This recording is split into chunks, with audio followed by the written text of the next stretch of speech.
Hi friends, நான் உங்கள் செல்வினும் நம்ம இன்றைக்கி பார்க்க போகிறது சாரோஸ் பார்க்க போகிறோம். சாரோஸ்னால் என்னதுன்னா துயரம்னு சொல்லுவாங்க. அதாவது அந்த ஒரு மாநிலத்துக்கு அந்த நதினால் ஏதோ ஒரு துயரம் ஏற்பட்டிருக்கும், அதனால தான் அதை அந்த மாநிலத்தோட சாரோஸ் துயரம்னு சொல்கிறாங்க. சாரோவாஸ் பீகார், பீகார் கோஷி நதி. இங்கே எப்படி ஞாபகம் வச்சுக்கலான்னா பீகார் காரில் எங்கே போகிறோம், காசிக்கு போகிறோம், அதனால் பீகார் கோஷி நதி.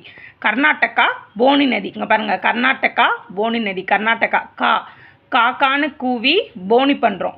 விற்கிறத போனின்னு சொல்லுவாங்க, அதனால் காக்கான்னு கூவி போனி பண்ணுறோம். அப்போ கர்நாடகா போனி நதி. அடுத்து வந்து என்னென்னா பெங்கால் தாமோதர் நதி. இங்கே பாருங்கள், பெங்கால் ஆள் பேர் வரணும். ஸோ ஓகே, தாமோதர் நதி. அடுத்து நம்ம பார்த்தோன்னா ஒடிஷா மகாநதி. இங்கே பாருங்கள், ஒடிஷா அது மாதிரி மகா இப்போ ஒடிஷா மகாநதி.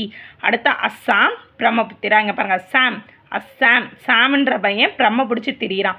சாம் பிரம்மபுத்திரா. ஓகே ஃப்ரெண்ட்ஸ், அடுத்து நான் உங்கள் ஒரு வீடியோவோட பார்க்குறேன்.